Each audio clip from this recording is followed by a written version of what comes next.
안녕하십니까.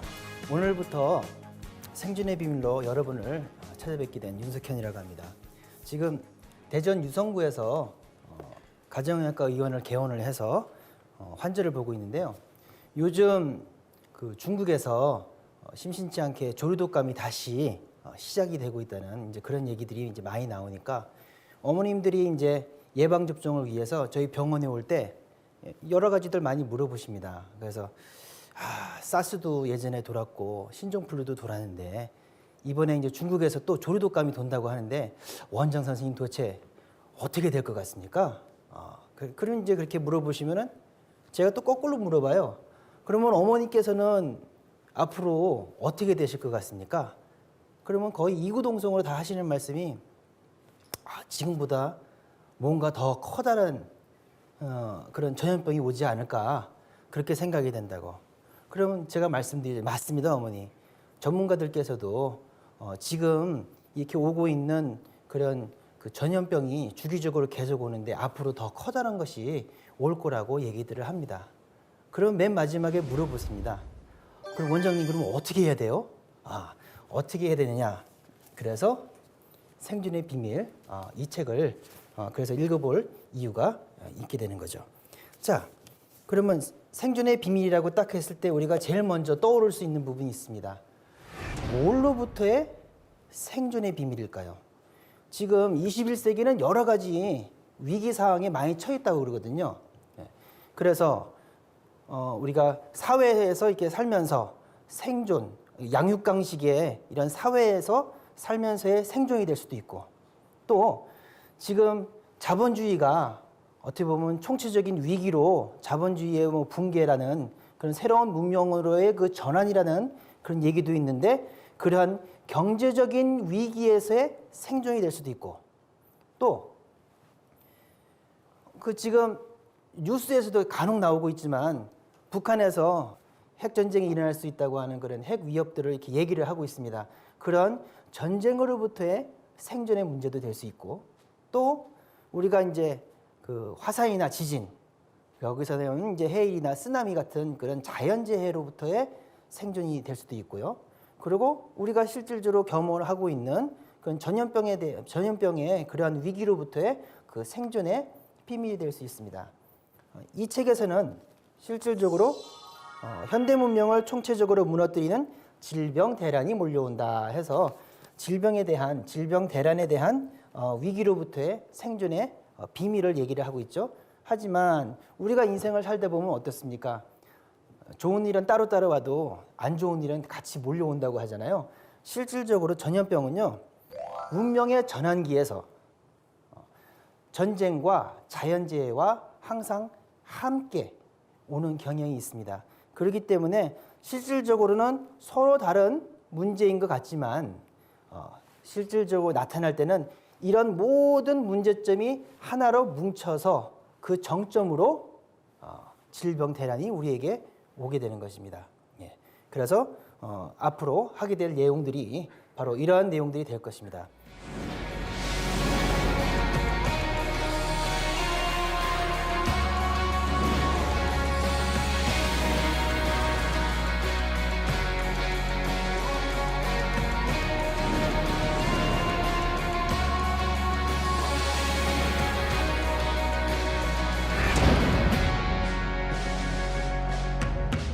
이 책은요, 2008년도에 기획이 돼가지고 준비가 됐던 책입니다. 근데 우연히도 책이 집필되고 있던 2009년 봄서부터 신종플루가 돌기 시작을 했죠. 그래서 신종플루가 돌고 있는 그 상황에 적혀졌던 책이기 때문에 그 시대의 고뇌와 그 고민, 그것이 이 책에 아주 고스란히 담겨져 있습니다.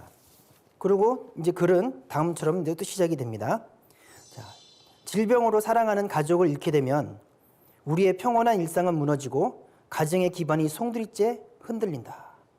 의외로 신종플루가 돌았을 때 많은 사람들이 신종플루를 이렇게 많이 알았습니다. 그리고 가족 중에 신종플루가 있었던 그런 경우도 생각을 해보면 우리 국민 상당히 많은 부분이 이런 걸 경험을 했죠. 자, 인생이란 무엇인가? 나는 과연 무엇을 위해 살아온 것인가라는 물음을 던지며 삶에 대한 깊은 회의를 품고 충격과 회한에 빠지게 된다. 신종플루 때 우리가 모두 느꼈던 부분일 것입니다.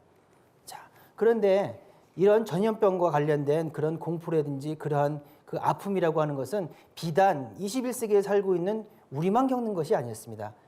동서고금을 막론하고 항상 전염병의 그런 문제로부터 벗어날 수 있었던 사람은 아무도 없습니다. 그래서 돌이켜보면 인류는 지나온 역사 속에서 끊임없는 질병, 재난의 공격을 받으며 무수히 많은 희생을 치렀다. 자, 질병의 공포로부터 벗어난 사람은 아무도 없었다는 거죠. 그런데 이 전염병은 참 좀 묘한 것이 전염병의 아이러니라고 하는데요. 자, 그러나 그때마다 더욱 강인한 의지와 지혜로 삶의 지평에 새 희망의 태양을 띄우며 한층 건강하고 밝은 세상을 만들어 왔다. 그래서 문명의 전환기에 전염병이 돌면서 수많은 희생자를 만들어내지만 그 전염병을 극복하는 사람들에 의해서 새로운 문명이 다시 창출되는 그러한 계기를 마련하는 것이 또한 전염병입니다. 그래서 항상 비극적인 그런 상황이 있지만 그것을 극복하고 난 그 다음에 새로운 문명이 열리는 그러한 양상도 같이 갖게 되는 거죠. 자, 그렇다면은 지금 예전부터 모든 사람들이 전염병에 대해서 이렇게 피할 수 없는 그게 현실이라고 한다면은 왜 우리가 살고 있는 21세기 이 시기에 이러한 전염병이 우리한테 이렇게 위협이 되고 문제가 되는 걸까요? 그거는 과거하고는 좀 상황이 많이 다르다는 것입니다. 이전과는 달리 생태계 파괴 때문에 우리 삶의 터전인 자연 환경까지도 심각하게 병이 들었다. 이것이 키포인트입니다. 우리가 살고 있는 21세기는 규모가 너무나도 커지게 된 거죠. 지구가 병이 들었던 겁니다. 그렇기 때문에 과거의 문제와 지금의 문제의 커다란 차이라고 하는 것은 인류 문명에서의 그 병 상태가 아니고 지구 환경 자체가, 시스템 자체가 병들었다는 데 제일 큰 문제가 있는 거죠. 그렇기 때문에 이것은 피할 길이 없는 거고, 그리고 환경의 문제이기 때문에, 시스템의 문제이기 때문에 점점 더 커다랗게 우리에게 다가올 수밖에 없다는 그러한 문제가 있는 겁니다. 그래서 전문가들이 이렇게 얘기를 합니다. 지난날의 병들과는 차원이 다른 전혀 더 큰 병이 지구촌을 엄습할 거라고 얘기를 하고, 전염병 전문가들의 예측대로라면 머지않아 지구에 큰 병으로 인한 난리가 되는 거죠. 예, 큰 병난이 닥쳐와서 정치, 경제, 종교 등 모든 삶의 영역이 송두리째 무너지게 된다라고 얘기를 하고 있습니다. 얼마 전에 모 방송국에서 전염병 미래에 발생할 그 전염병과 관련돼서 이렇게 시나리오를 만들어 가지고 방송을 한 적이 있었습니다. 그런데 그때 게시판을 엄청나게 달군 내용들이 있어요. 그 내용들이라고 하는 것은 왜 공포감을 조성을 하냐, 그리고 어떤 일이 벌어진다는 것만 얘기를 했지 어떻게 살 수 있냐, 사는 방법에 대해서는 전혀 언급이 안 되는데 사는 방법이 뭐냐, 하다못해 대비를 할 수 있는 방법이라도 얘기를 해야 될 것이 아니냐, 이런 얘기를 합니다. 그런데 그 방송국에서 그걸 잘못 만든 게 아니고요, 실질적으로 이렇게 의료계에 있는 전문가들이 써놓은 책, 유명한 바이러스 X, 또 대재앙이라는 이런 책들을 보더라도 거기에도 무엇이 일어난지에 대해서는 얘기를 하고 있지만 구체적으로 어떻게 이거를 대비를 하고 어떻게 해결할 것인가에 대한 해답은 적어놓고 있지 않습니다. 1997년에 바이러스 X라는 책이 나왔는데요. 바이러스 X는 뭐냐면 지금 인류가 겪고 있는, 지구가 병들어 있는 이 상황에서 인류를 멸종을 시킬 수 있는 전염병이 발생할 가능성이 아주 많으며, 만약에 인류를 멸종시킬 수 있는 전염병이 있다면 그건 아마도 바이러스일 것이다. 그래서 익스팅션의 X를 따서 바이러스 X라고 한 겁니다. 그러니까는 현대의학에서는 1997년에 이미 암 선고가 된 겁니다. 그런데 거기에도 어떤 내용이 있냐면은 실질적으로 그런 일이 벌어지게 된다면 마치 영화관에 앉아 있는 그런 관객처럼 이렇게 벌어지는 상황을 지켜볼 수밖에 없는 그런 것이 우리의 현실이 아닌가 생각된다. 뭐 이렇게 적혀 있어요. 자, 근데 현대의학은 지금 해답이 없다고 합니다. 지금. 그런데 해답이 없겠어요? 아니겠죠. 해답은 있는데 아직 그 해답이 뭔지를 알아내지 못한 거겠죠. 자, 그런데 생존의 비밀 이 책에서는 거기에 대한 해답이 있다고 얘기를 하는 겁니다. 세상은 해답을 모르는데 여기 해답이 있다고 하니까 그러니까 비밀이고 시크릿이 되는 거죠. 그래서 거기에 대한 해답에 대해서 이렇게 친절하게 그 아래 패러그래프에다가 그 힌트가 무엇인지에 대해서 이렇게 적어놨습니다. 근데 힌트를 알려주면 비밀이 아니겠죠? 예, 그래서 일단은 그건 생략을 하고 넘어가도록 하겠습니다. 어떻게 뭐 궁금하세요? 예, 궁금하시면은 책을 직접 보실 거를 한번 이제 권해 보겠습니다. 자, 우리가 책을 처음 봤을 때 이 책에 어떤 내용이 있고 그 또 어떤 이렇게 내용으로 이렇게 구성이 되어 있는 걸 가장 쉽고 빨리 알 방법은 차례를 보면 됩니다. 그래서 차례를 보도록 하겠습니다. 차례를 보면 이게 세 개의 장으로 되어 있어요. 1장은 더 큰 병난이 몰려온다. 2장은 대병난은 왜 오는가. 그리고 3장은 대병난을 넘어 생존의 길로 이렇게 되어 있어요. 뭐 되게 어렵죠. 쉽게 생각하면 뭐냐면 what, 무엇이 일어나고 있으며 why, 왜 그 일이 벌어지고 있으며 how, 그러면 어떻게 살아남을 것인가. 요 개념을 가지고 적혀 있는 겁니다. what, 무엇이 일어나고 있습니까? 더 큰 병난이 몰려오고 있어요. 그죠? 그게 1장입니다. 2장은 why, 왜, 병난은 왜 오는가. 그리고 3장은 how, 우리가 제일 궁금한 거죠. 네. 대병난을 넘어 생존의 길로 해서 이렇게 벌어지고 있는 이유, 벌어지는 일, 이유, 그리고 거기에 대한 생존의 비밀에 대해서 적혀 있죠. 그래서 1장은 보면 과거의 전염병, 지금 현재의 전염병, 그리고 과거의 선례, 그리고 앞으로 어떠한 것이 벌어질 것인가에 대한 미래에 대한 내용이 이제 적혀 있습니다. 그리고 2장이 실질적으로 가장 중요한 포인트는 2장입니다. 이 책은 바로 2장을 위해서 적혀진 책이라고 얘기해도 과언이 아닙니다. 그래서 자, 이유를 아는 것이 상당히 중요하거든요. 우리 치료를 할 때도, 환자를 치료할 때도 이유를 아는 게 중요합니다. 이유와 원인을 알아야 결과와 그 치료법을 알 수 있는 거거든요. 그래서 모든 것이 그 이유를 알게 되면은 그 다음에 해결 방법이 나오게 되는 거거든요. 그래서 간단하게 보면은 인간 고통의 근원은 병은 천지에서 온다. 병든 천지를 고쳐주시는 한 분의 강세. 그래서 전체적으로 거대 담론을 얘기하고 있다는 것을 알 수 있습니다. 개인의 생존을 넘어서 인류의 생존을 인류 세계사적인 차원으로, 그리고 더 나아가서는 우주 변화 원리의 차원으로서 바라보고 있다는 걸 알 수 있어요. 자, 우리가 사실 why만 잘 알면은 how를 잘 알 수가 있습니다. 그래서 2장이 제일 중요하고, 자, 이제 3장은 여러분들이 제일 관심 있어 하는 장입니다. 예. 전쟁과 질병이 함께 온다. 그 다음에 나오는 것이 생존의 길 해서, 예. 생존의 길, 여기 이제 시크릿이 맨 마지막에 나옵니다. 그래서 이 강의 맨 끝까지 집중력을 잃지 않고, 예, 저를 따라와 주시면 되겠습니다. 이 책은요, 그냥 흥미거리로 볼 책이 아닙니다. 이 책은 정말로 우리의 미래를 바꿔줄 수 있는 그 소중한 책이라고 볼 수 있어요. 그래서 저자도 이렇게 얘기를 합니다. 이 책을 단순한 흥미거리가 아닌 바로 자신의 행복과 건강, 미래의 모든 꿈을 성취하는 진정한 성공의 열쇠로 인식하기를 바란다고 이게 얘기를 하고 있고요. 마지막으로는 아무쪼록 이 책을 읽는 모든 사람이 생존의 법방을 전수받아 최후의 성공자가 되기를 바란다는 축원으로 끝내고 있습니다. 자, 이제 여러분들 이 책을 읽어야 되는 뭐 이유 같은 것이 가슴속에 와 닿으셨을 겁니다. 자, 그러면 이제 1장을 시작을 해보도록 하겠습니다.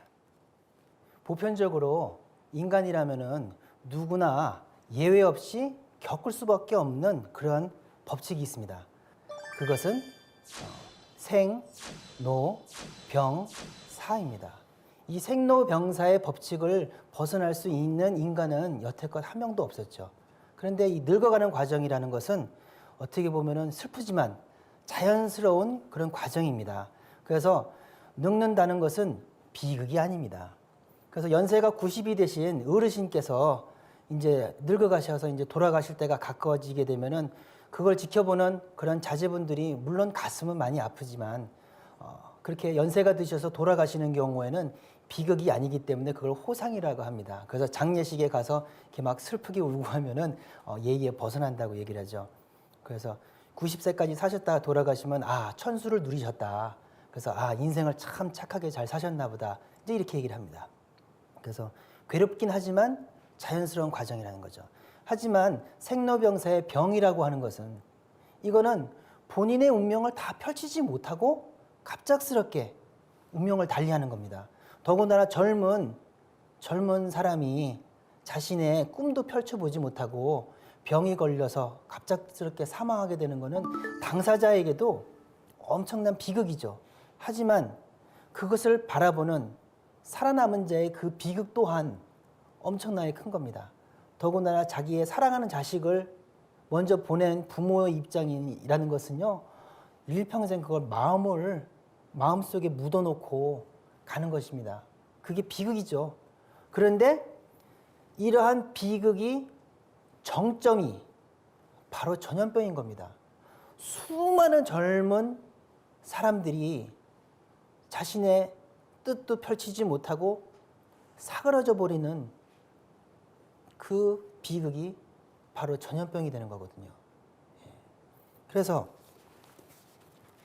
문제는 이런 갑작스러운 비극적인 사건은 피할 수가 없다는 부분입니다. 인류 문명사에서 찾아오는 크고 작은 병난을 완전히 피해갈 수가 없다. 게다가 현대 문명이 또 날이 갈수록 더욱 강력한 질병을 만들어내고 있기 때문이죠.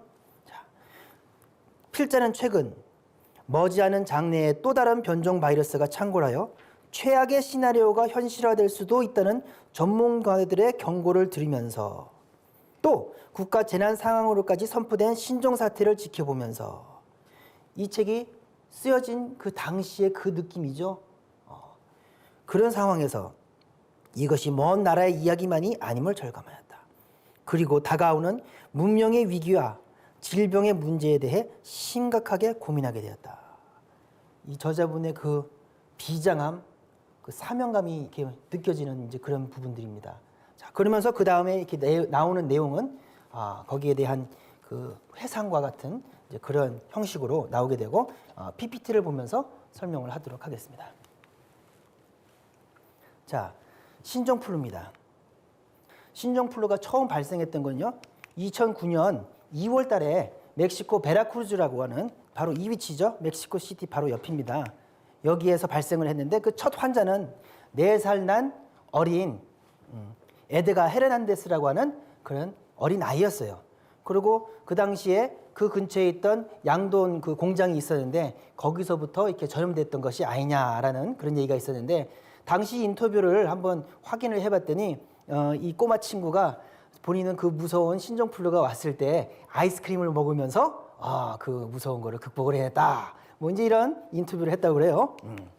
자, 2월 달이었는데 4월 달이 되면서 어떻게 되냐면은 엄청난 커다란 전염병이 돼버린 거죠. 2009년 4월 27일 멕시코 시티, 멕시코의 수도가 멕시코 시티거든요. 그 당시에 환자가 1995명 중에 사망한 사람이 152명이었어요. 우리가 알고 있는 거하고 조금 다르네요. 우리나라에 한 60몇 명 사망했다고 했는데 실질적으로 멕시코는 우리는 잘 몰랐지만 어마어마한 사태를 겪고 있었던 거거든요. 그래서 4월 27일 날 대통령이 전 국민에게 휴직을 권하고 휴교령을 내려버렸어요. 그리고 4월 29일 날에는 계엄령을 선포를 합니다.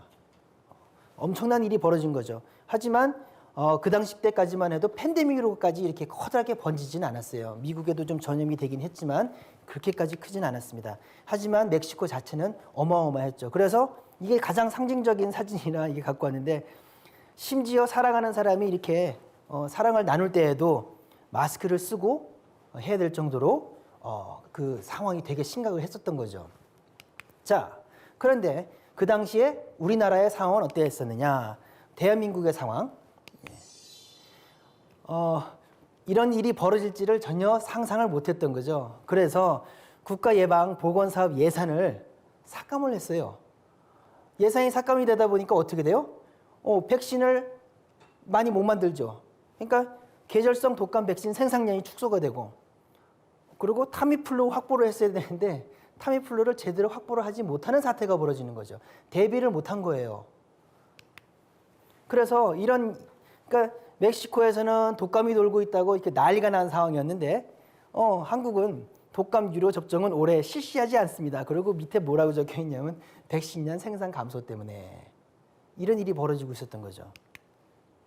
그러니 멕시코에서 전염병이 돌고 있다는 얘기는 들고 언젠가 우리나라 올 거라는 걸 아는데 가장 사람들이 많이 밀집된 곳에서 전염병이 발생을 하죠. 그래서 대부분 전염병은 어디서 발생을 해요? 애들 학교에서부터 시작이 되거든요. 그렇기 때문에 임시 휴교령을 내려버렸어요. 이거밖에 우리 정부가 할 수 있는 게 없었어요. 대비를 못한 상황에서는. 자, 그 한국 의료계의 현실, 이게 제가 이제 병원에 있으면서 느꼈던 건데 정말 속수무책이었어요. 어떻게 방법이 없더라고요. 백신이 없어요. 예방할 수 있는 백신도 없고 타미플루도 없어요. 치료할 수 있는 약이 없어요. 그러면 저희가 환자를 지켜낼 방법도 없을 뿐만 아니고 이거는 저희가 저희 몸을 지키는 것도 의사도 의사 자신을 지켜낼 수 있는 뭐 방법이 없는 거예요. 그리고 no 지침 매뉴얼, 일어날 줄 몰랐으니까 여기에 대한 지침이 전혀 없었어요. 그러다 보니까 뭐 신종플루 막 터져가지고 9월달 막 난리가 났는데 매일같이 새로운 지침이 내려오는 거예요. 어제 다르고 오늘 다르고 내일 다르고 매번 지침이 다르니까 도대체 어디다가 기준을 둬서 해야 할지를 도저히 알 길이 없는 거예요. 완전히 속수무책으로 진짜 당했습니다. 그 당시에 예전에 사스 경험을 해서 그랬던지 이게 신종플루 돌았을 때 사람들이 대개도 전염병이 어떤 거라는 걸 대부분 감을 잡고 있었어요. 그래서 병원과 시작은 딴 데서 시작하더라도 제일 심한 게 병원과 약국이라는 걸 다 감을 잡고 있었어요. 그래서 당시 저희 병원에서 근무하던 간호사 한 명이 그만뒀습니다. 현명한 거죠. 예. 그만뒀고, 그래서 이제 간호사가 없으니까 간호사를 다시 구해야 되잖아요. 그래서 이제 공문을 내서 이제 간호사를 구합니다 하고 하는데 아무도 오질 않는 거예요. 그런 사태까지 벌어지고, 그런 상황에서 환자들은 누구를 믿고 본인의 몸을 치료하고 자식의 미래를 걱정을 합니까? 자, 그런데 21세기 들어와서 신종플루가 처음 발생한 게 아니죠. 그 전염병이 처음 발생한 21세기 그 전염병의 그 첫 시작은 신종플루가 아닙니다. 여러분들이 다 잘 아는 사스거든요. 자, 그러면 사스를 알아볼까요? 자, 사스가 돌았을 때요. 2002년 11월 중국 광동성에서 시작됐어요. 중국 광동성은 좀 밑에 요쪽 부분이 광동성이거든요. 근데 이제 중국에서 쉬쉬했었죠. 그리고 2003월 2월 홍콩에서 이제 시작이 됐고, 이제 이게 옮겨서 홍콩까지 가게 되고, 그러고 난 다음에 4월이 되면은 이제 북경으로 올라오게 되고, 그러고 난 다음에 전 세계로 퍼져가지고 40여 개 나라로 팬데믹 사태로 이제 벌어지게 됐죠. 여러분들 기억을 다 하고 계실 겁니다. 그래서 그 당시에 400명이 감염이 되고 916명이 사망을 했습니다. 그래서 이게 상징적이죠. 중국이 이렇게 그런 사실을 은폐를 하려고 했었고, 은폐를 하다 보니까 문제가 해결이 안 되잖아요. 예. 그러니까 어떻게 돼요? 사태가 퍼져가지고는 이렇게 타임스 뉴스위크에서 그냥 이렇게 freaked out, 너무 놀란 거죠. 전 세계가 공포의 도가니로 들어가게 되고. 그런데 자, 갑작스럽게 사태가 벌어지고 나라에서는 그걸 인정도 안 하고 그러다 보니까 어떻게 해요? 국민들이 불안하거든요. 불안했죠. 그 공포감. 그러다 보니까 사회가 혼란해지고 치안을 어떻게 바로 잡을 방법이 없어지는 거예요. 그러면서 중국 자체가 아주 커다란 위기에 빠지게 됩니다. 중국은요, 거의 200개 민족이 이렇게 모여있는 다민족 국가예요. 그리고 자치구라고 해가지고 하나 된 통일된 중국이지만 실질적으로는 자치구가 있어가지고 자체적으로 돌아가고 있어요.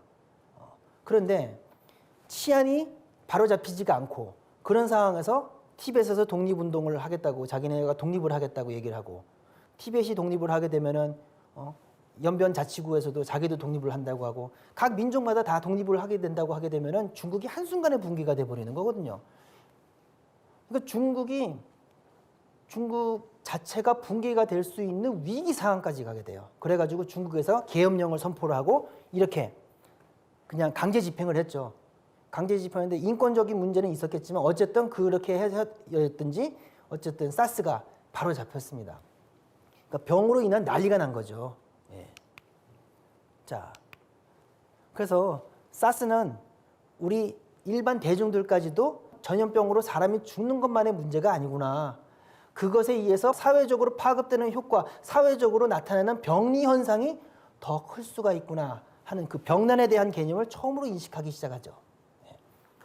사회적인 혼란이 더 큰 문제였다.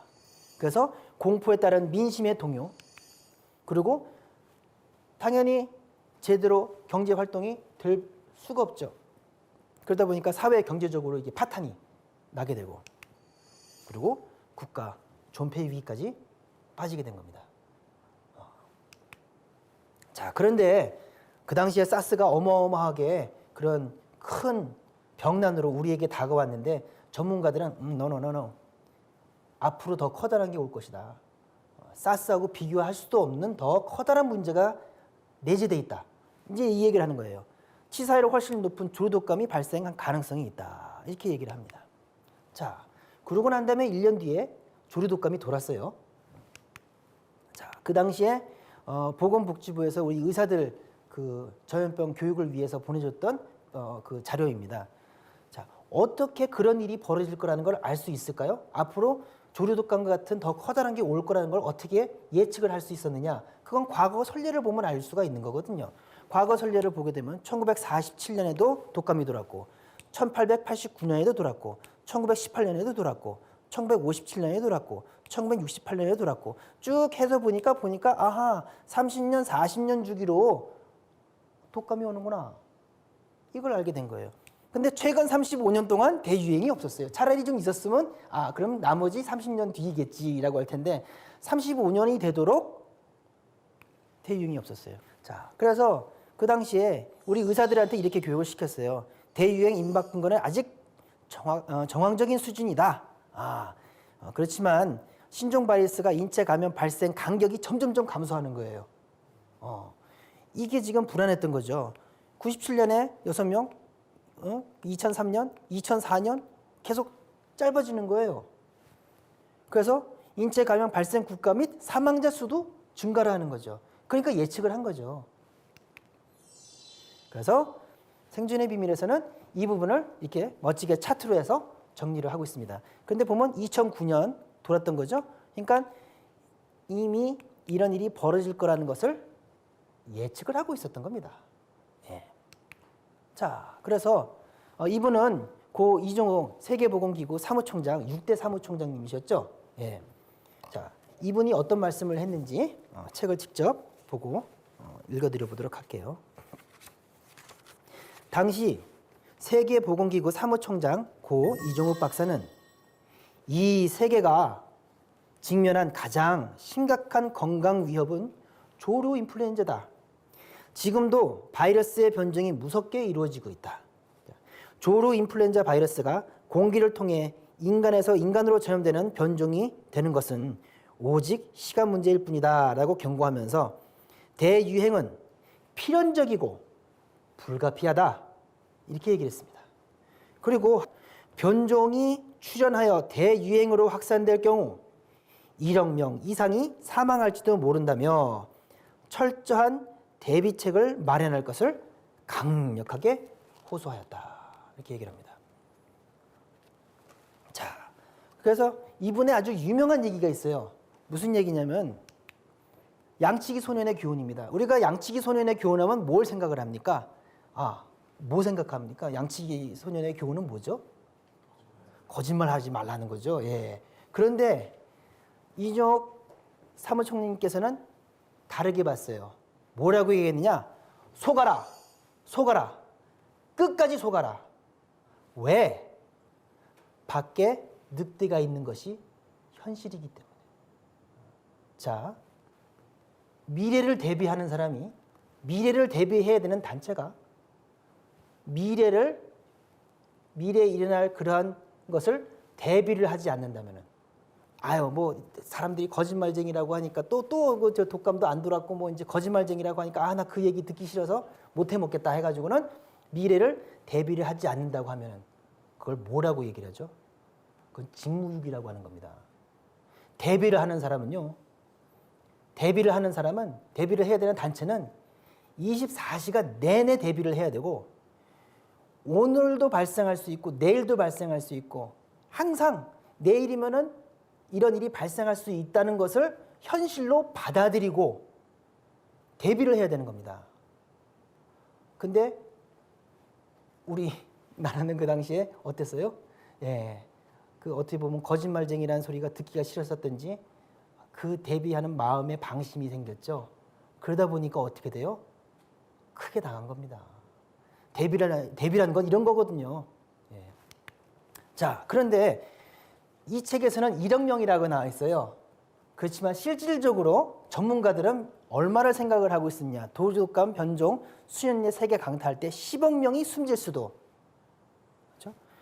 앞으로 몇 년 안에 강력한 전염병을 지닌 치명적인 독감 바이러스가 전 세계를 강타할 수 있다. 이 경우 6개월 내에 10억 명이 사망할 수 있다. 이렇게 얘기를 했어요. 예. 이거 이제 리보프 소장이라는 거는 이분 러시아 사람인데, 유행 시기는 올해 말일 가능성도 상당히 크다. 아까 말씀드렸죠. 모든 대비를 하는 사람들은 항상 이때 터질 수 있다는 것을 기정사실로 받아들이고 그리고 대비를 하는 겁니다. 안 올 거라는 걸 예상을 하고 대비하는 것이 아니거든요. 올해가 아니면 내년이나 최소 몇 년 안에는 반드시 나타날 것이라고 주장했다. 그는 현존하는 독감 바이러스로부터 대규모 전염성을 지닌 새로운 변종이 생겨날 것. 자, 한편 지난 19일에서 22일 러시아를 방문한 이종옥 세계보건기구 WHO 사무총장은 조만간 조류독감과 유사한 새로운 바이러스 변종이 나타나 전 세계에 큰 재앙을 몰고 올 수 있다고 경고하였다. 그래서 이분이 어떻게 했느냐? 그냥 그렇구나 하고 알아둔 게 아니고 액션을 취하신 거죠. 그게 보면은 Zhongli Center of Strategic Health Operation이라고, 뭐 복잡합니다. 근데 쉬워요. WHO 지하에 위치한 상황실인데 24시간 모니터링 WHO 전략보건작전센터를 세우십니다. 한국 사람이었으니까 가능하죠. 우리나라도 보면 24시간 병원 있잖아요. 예.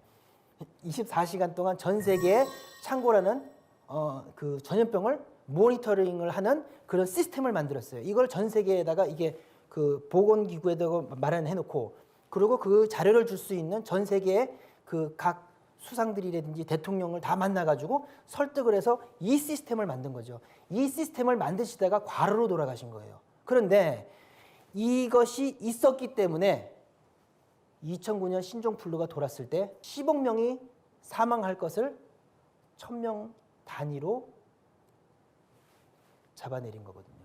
자, 여기서 우리가 얻을 수 있는 교훈이라는 건요, 전염병이라든지 미래에 이렇게 닥쳐오는 재난이라는 것은요, 그건 피할 길이 없어요.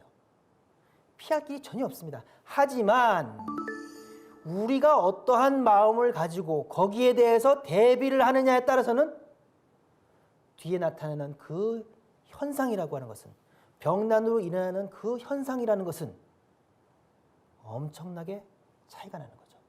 그렇기 때문에 오는 걸 두려워할 필요는 없습니다. 우리가 어떻게 하느냐가 문제죠. 그래서 이분이 이걸 처음 만들 때 얼마나 많은 반대가 있었겠습니까? 어마어마한 예산을 집어넣어서 해야 되는 건데. 그렇지만 이런 욕을 먹어가면서도 오죽했으면 그 양치기 소년의 그 교훈을 뒤집어서 얘기를 했겠어요. 그렇지만 그분의 용감한 결정이 인류의 미래를 바꾼 거거든요. 자, 그러면은 어떻게 해서 10억 명이 죽을 거라는 것을 예상을 할 수 있었을까요? 뭐 근거가 있었겠죠. 그건 어디냐면은 이게 1998년 그 홀튼 박사님이신데요. 이분이 판도라 박스를 열면서 그런 일이 벌어지게 된 겁니다. 18년 그 신종플루가 돌았을 때 그때 이제 사망했던 분들을 이제 무덤 이렇게 다 이렇게 묻어놨을 거 아니에요. 근데 알래스카에 묻혀 있는 사체를 발굴을 해가지고 거기서 폐를 뜯어가지고 와가서 그 원심불기기에 돌려가지고 DNA 시퀀스를 딱 꺼냈더니 거기서 나온 게 뭐냐면은 조류독감이 나와버린 거예요. 그렇게 되면서 난리가 난 거예요. 그 당시에 스페인 독감이 돌았었는데 그 정체가 뭔지 몰랐는데 1998년에 스페인 독감의 정체가 조류독감이라는 것을 알게 되면서 난리가 난 거예요. 왜냐? 그 당시에 조류독감이 뭐 어마어마하게 창궐하고 있었거든요. 돌고래 죽음, 그 돌고래가 포유류거든요. 그것도 실질적으로 조류독감 때문에 그렇게 멸종당했던 거거든요. 그래서 해양도 완전히 조류독감에 의해서 병들어 있었던 거예요. 그리고 그 돼지 독감도 돌고 있었고, 그리고 실질적으로 사람한테도 독감이 돌고 있었잖아요, 조류독감이. 그래서 아이고 큰일 났구나. 우리가 거대한 병난이 오는 그런 길목에 있게 되었구나라는 것을 알게 된 것이 1997년, 98년입니다.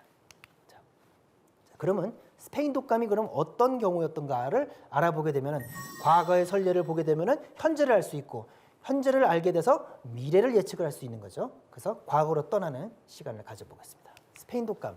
자, 스페인인데 스페인 독감이 제일 처음 발생했던 것은 스페인 산 세바스티안. 여기는 어디냐면 이천수 선수가 그 레얼 소시에다드로 갔을 때 그 축구 거기가 이제 산 세바스티안인데 그 우스갯소리가 있어요. 미국 뉴욕에서 이렇게 병을 이렇게 딱 떨어뜨리면은 바다에다 병을 떨어뜨리면 그 병이 가서 도착한다는 곳이 산 세바스티안이라는 그런 얘기도 있는데 바로 이쪽에서 그런 일이 벌어진 거죠. 그런데 왜 벌어졌겠습니까? 당시 1차 세계대전을 벌이고 있었거든요. 1차 세계대전은 참호전이었어요. 참호라고 하는 것은 이렇게 땅을 파서 이렇게 군인들이 들어가서 대기를 하면서 전쟁을 하는데 상황이 열악하죠. 열악하고 밥도 제대로 잘 못 먹었을 거고 그리고 또 많은 사람들이 그 불결한 곳에 많이 모여 있었으니까 전염병이 발생하기 너무나도 좋은 그런 환경이었던 거죠. 예. 그래서 봄에 1918년 봄에 독감이 돕니다. 그래서 3일병이라고 했어요. 3일 동안 열이 펄펄 나고 이제 그 멀쩡해지는 거예요. 예. 그래서 800만 명이 환자가 발생을 했는데 그 당시에는 사망률은 낮았어요. 그래서 3일열이었던 겁니다. 3일만 앓고 지나가는 열. 그래서 그때까지 문제가 없었죠. 봄에는. 그런데 8월이 되게 되면서 이 바이러스가 변종을 하면서 괴물로 바뀌어버리게 됩니다. The Great Influenza라고 해가지고 책도 이렇게 있는데 전 세계가 그 당시 인구가 18억 명이었거든요. 그런데 사망자가 5천만 명에서 1억 명이었어요. 실질적으로는 1억 명이라고 얘기를 합니다. 5천만 명이라고 줄여서 얘기를 했는데 인도에서 그랬어요. 인도 자체만으로 2천만 명이 죽었는데 어떻게 5천만 명이 죽었다고 그럴 수 있냐. 실질적으로는 1억이 죽었다. 자, 그런데 이 수치라는 게 감이 잘 안 오시죠. 너무 많으니까 감이 안 오시죠. 자, 1차 세계대전 때 전쟁으로 사망한 사람이 800만 명이에요. 2차 세계대전 저렇게 핵폭탄으로 터져가지고 죽은 사람까지 다 합치면 1,500만 명이에요. 다 합치면 2,300만 명이에요. 그런데 스페인 독감으로는 최소 5천만 명. 그러니까 어떻게 돼요? 병난이 전쟁보다 더 크고 무서운 겁니다. 그래서 이 당시에 이게 뭐냐면은 군대에 있는 막사인데 여기에 이 사람들이 다 갑자기 독감이 걸려가지고 다 사망을 하게 되는 겁니다. 그러면 그 당시 독감이 어떤 정도의 상황이었는지를 한번 알아보도록 하겠습니다. 생존의 비밀 20페이지인데요. 이거는 지나 콜라타라고 하는 분이 쓴 독감. 우리나라에도 해석이 돼서 나와 있습니다. 그 책에 나와 있는 원문을 그대로 인용한 건데요. 한번 읽어볼까요? 그렇게 심한 폐렴은 한 번도 본 적이 없네. 폐렴 소견을 낸 2시간이 되면 벌써 광대뼈 부위에 젓갈색 반점이 보이고 얼굴에 젓갈색으로 이제 변하기 시작한다는 거죠. 몇 시간 뒤에는 귀에서부터 온 얼굴에 청색증이 나타나 시퍼렇게 된다는 거죠. 백인과 흑인을 구분하기 어려울 정도였네. 얼마나 공포스러웠을까요? 당사자도 공포스럽지만 그걸 지켜보는 사람들은 또 얼마나 공포스럽겠어요. 죽음은 단 몇 시간 만에 찾아오네. 환자들은 숨을 헐떡이다가 숨이 막혀 지식해버린다네. 그래서 수많은 사람들이 저렇게 실려온 이후로는 몇 시간 이내로 시커멓게 타서 그게 독감이었던 겁니다. 근데 얼마나 빨랐는지 이게 지금 미국 그 인터넷에도 나와 있는 건데 10월에서 11월까지 그냥 그 도는데 뭐 미국 전역을 이렇게 하는데 이게 다 도는데 거의 뭐 2주 3주 만에 미국 전역이 다 쑥대밭이 되고 실제로 보게 되면은 7월, 8월, 9월, 10월, 10월, 11월, 12월. 그러니까 3개월에서 4개월 내에 거의 1억 명이 죽은 겁니다. 1차 세계대전이 1914년서부터 시작을 했던가요? 2차 세계대전도 다 따져보면 한 10년 동안 거의 다 합쳐봐야 2,300명이 죽은 건데 3개월, 4개월 만에 인구가 1억 명이 사라진 거예요. 자, 그러니 전쟁을 치르고 있는데 전쟁을 치러야 되는 군인이 다 죽었어요. 그럼 전쟁을 치를 수 있을까요? 없을까요? 없죠. 그래서 안 되겠다. 전쟁을 종결을 해야 되겠다. 전쟁을 계속하는 한은 우리의 젊은이들이 다 몰살당하겠다. 그래가지고 이제 베르사유 조약을 이제 하게 됐죠. 그래서 베르사유 조약은 그러니까 1차 세계대전의 원래 전쟁은요 어떻게 된 거냐면 승자도 패자도 없는 전쟁이었어요. 누가 이겨서 누가 져서 전쟁이 끝난 게 아니고 병이 돌아서 전쟁이 끝난 거예요. 그래서 중재자가 필요했던 거예요. 그래서 미국이 제3자 입장으로 해가지고 미국의 윌슨 대통령이 왔는데 민족 자결주의 얘기를 해서 여러분 모든 제국이 갖고 있던 그 식민지들을 다 해방시켜 줍시다. 해방시켜주고 너도 다 이렇게 여기 다 내려놓읍시다 그냥. 이제 이렇게 해서 공평하게 맞춰서 끝내려고 했어요. 그런데 문제는 역사의 아이러니입니다. 윌슨 대통령이 여기 갔을 때 독감에 걸려버렸어요. 그래서 중재를 할 수 있는 사람이 없어져 버렸어요. 그래서 원래는 승패가 없던 전쟁이었는데 독감에 의해서 대통령 한 명이 대통령이 독감에 걸리는 바람에 승자가 있고 없는 전쟁으로 바뀌어버리게 된 거예요. 그리고 이때 꼬였던 문제가 결국은 독일의 그 보상금 문제. 그러니까 이기고 진 경기가 아니었는데 이기고 진 경기로 끝나버렸기 때문에 독일에다가 엄청난 배상금을 내라고 했고 그 배상금 때문에 결국은 히틀러 같은 사회가 나와서 2차 세계대전까지 벌어질 수밖에 없는 역사의 틀이 전염병 하나로 완전히 다른 패턴으로 가버리게 되는 그런 사태가 벌어지게 되는 겁니다. 되게 미스테리하죠? 근데 더 미스테리한 게 있어요. 1차 세계대전 종전을 시킨 날이 언제예요? 1918년 11월 11일 11시에 1차 세계대전이 종전이 됩니다. 그래서 음모론 좋아하시는 분은 1차 세계대전 시작할 때부터 이미 끝날 때가 정해놓고 한 전쟁이다라고 했는데 이 사람이 전염병도 마음대로 이렇게 통제를 하나요? 그건 아니죠. 예. 자, 그런데 우리가 신종플루가 돌았을 때 많은 사람들이 얘기를 했습니다. 김치를 먹게 되면은 독감에 안 걸릴 수 있다고. 그런데 아이러니하게도 김치 깍두기 드시던 우리 조상님들이 스페인 독감이 돌았을 때 독감이 걸렸어요. 자, 1918년 조선 인구가 1759만 가구였을 때 740만 명의 환자가 발생했고 14만 명이 사망을 하는 일이 벌어지게 되죠. 자, 그 당시에 상황을 또 생존의 비밀을 통해서 한번 또 알아보도록 할까요? 자, 21페이지에 나와 있는 얘기입니다. 한반도로 휩쓴 스페인 독감. 그래서 스페인 독감은 1918년 9월 러시아에서 시베리아 철도를 타고 와서 한반도를 덮쳤다. 1918년 11월 11일자 매일 신보로에 따르면 그러니까 이제 종전하던 그날이죠. 예. 각급 학교는 일제히 휴교하고 회사는 휴업했으며 농촌에서는 들녘에 익은 벼를 거두지 못할 정도로 상여 행렬이 끊이질 않았다고 한다. 조선 팔도의 민심이 흉흉했다. 그리고 지방 우체국 여러 곳에서 직원이 전멸하였다는 보고도 있었다. 그래서 스페인 독감이 돌게 되면서 당시 일제치하 상황이었죠.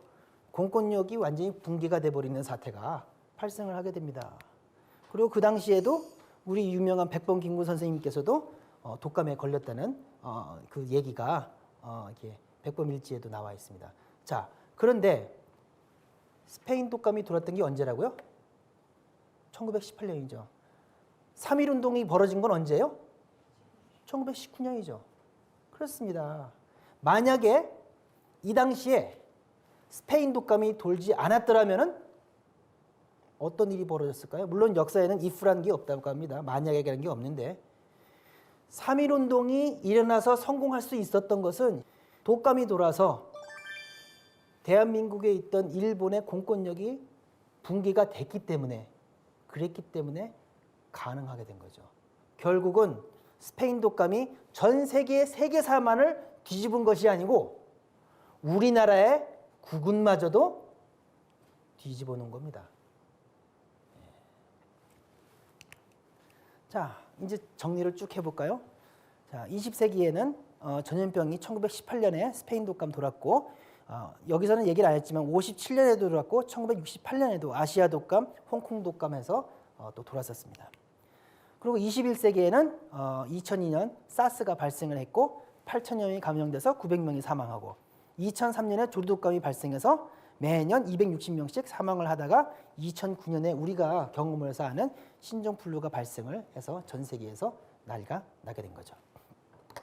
자, 이제 다시 과거에서 현재로 돌아와서 우리가 살고 있는 21세기를 한번 바라보도록 하겠습니다. 예. 세계보건기구나 국내 의학계에서는 한결같이 신종플루가 이대로 사라진다 해도 훨씬 더 치명적인 전염병이 발생할 것이라고 경고하고 있다. 이제는 이 한 문장이 감이 오시죠? 왜 그럴 수밖에 없는가? 그래서 세계보건기구의 그레고리 하틀 대변인은 분명한 것은 앞으로 새로운 대유행 바이러스가 나타난다는 것이라 했다. 문제는 바이러스는 항바이러스제를 만나면 이를 무력화하고 내성을 지니기 위해 유전자를 변이시키는 특성이 있다. 아시다시피 변이를 너무 잘합니다. 바이러스는. 변이를 해버리게 되면 약이 듣질 않게 되는 거죠. 바이러스가 변종을 일으키면 현재 쓰이는 치료제나 개발 중인 백신은 모두 무용지물이 된다. 그 변이의 의미라는 것이 우리 인간에게 어떻게 다가오느냐가 바로 이 얘기입니다. 약과 백신이 무용지물이 된다는 거죠. 그래서 지금 우리가 할 수 있는 유일한 길은 창궐할 기회만을 노리고 있는 이 흉악한 괴물을 신중한 눈으로 감시하는 것뿐이다. 다가오는 질병 대란은 남의 일이 아니다. 바로 나와 내 사랑하는 가족의 문제이다. 그렇죠? 신종플루에서 우리가 얻었던 교훈이라고 하는 것은 뭘까요? 바로 이거죠.